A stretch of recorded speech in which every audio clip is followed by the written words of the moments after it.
जन क्रांति जिंद YouTube channel देखने वाले सभी दर्शकों को पवन कुमार का नमस्कार। एक मुद्दा है साथियों, परसों बहुत जल्दी अपनी परीक्षा है 24 तारीख को। जो पीछे अपने किसानों पे लाठीचार्ज हुआ और खासकर हमारी 80-80 साल की माताएं जिनके सिर फोड़ दिए गए, मैं बहुत गारंटी के साथ कहता हूं यार, पूरा विश्वास के साथ कहता हूं, ये किसी पुलिस वाले का काम नहीं है।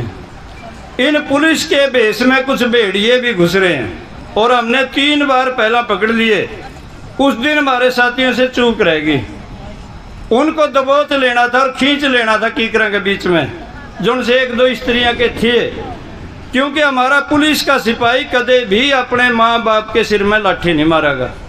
वो लाठी मारने वाले कोई न कोई और थे, ना उनके जेब पे बैज था, ना उनकी बेल्ट नंगी थी। बेल्ट नंबर बिल्कुल स्पष्ट दिखना चाहिए जो पुलिस के लोग होते हैं।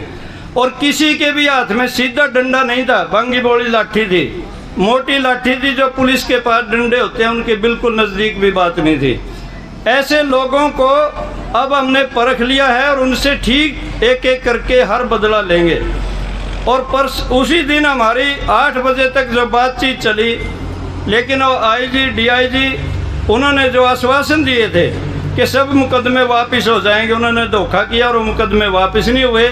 24 तारीख को कमिश्नर हिसार का घेराव करेंगे और यहाँ से हजारों की संख्या में लोग जाएंगे, हर गांव से साधन जाएगा, ताकि देर सवेर से रहत हो जो गांव की गांव में आना जाना आसान हो जाएगा।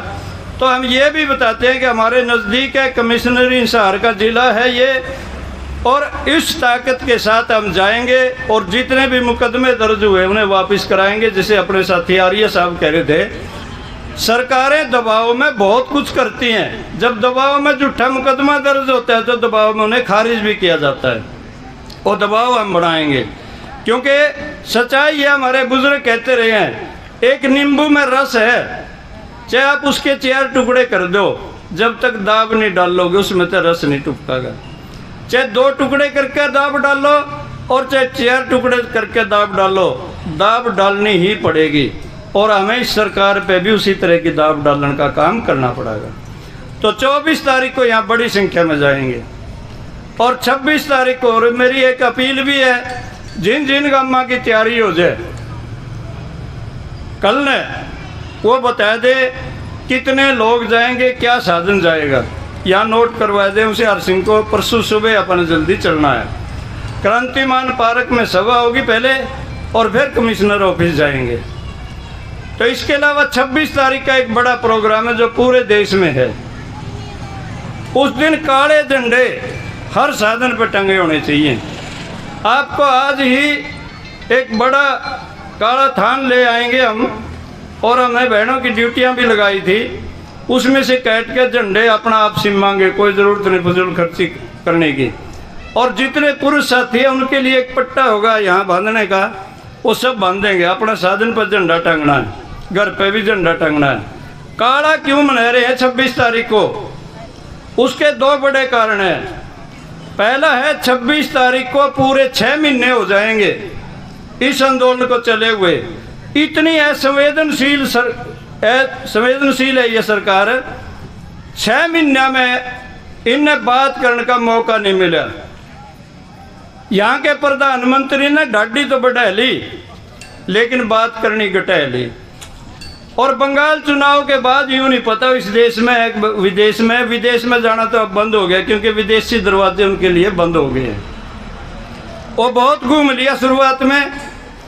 तो ये जो काला मनहरे यहाँ पर 6 महीने में भी बात नहीं सुनी।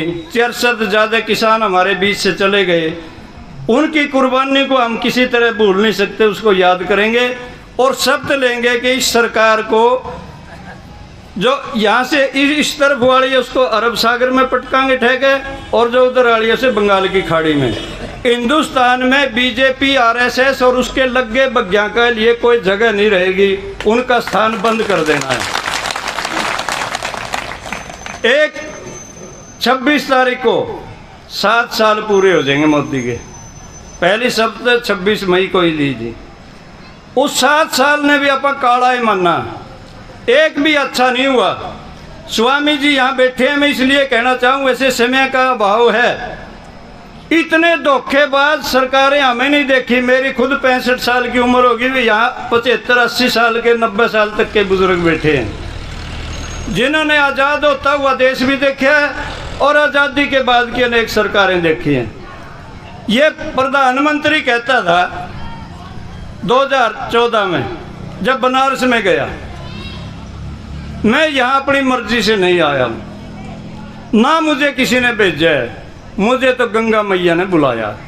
लोगों ने सोचा ले भाई ये सही आदमी आ गया, गंगा ने साफ कर देगा।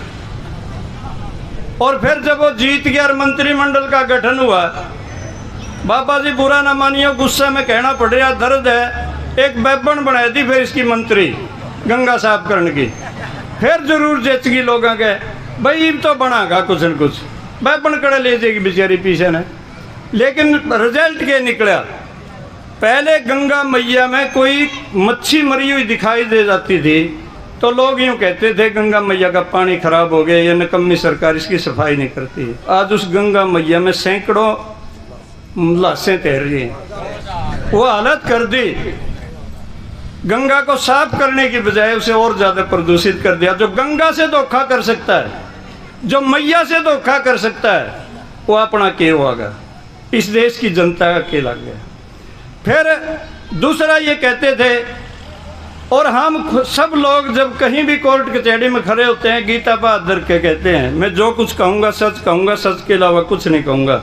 गीता को आप इतना पवित्र मानते हैं। 250 रुपये की गीता प्रेस में छपने वाली गीता को इन्हें 38,000 रुपये में सरकारी महकमे का चेप दिया। वहाँ भी कितना बड़ा धोखा इन लोगों ने किया है। ये दगाबाज हैं, धोखेबाज हैं और किसी को नहीं बख्शते। ये हमारे जो प्रतीक है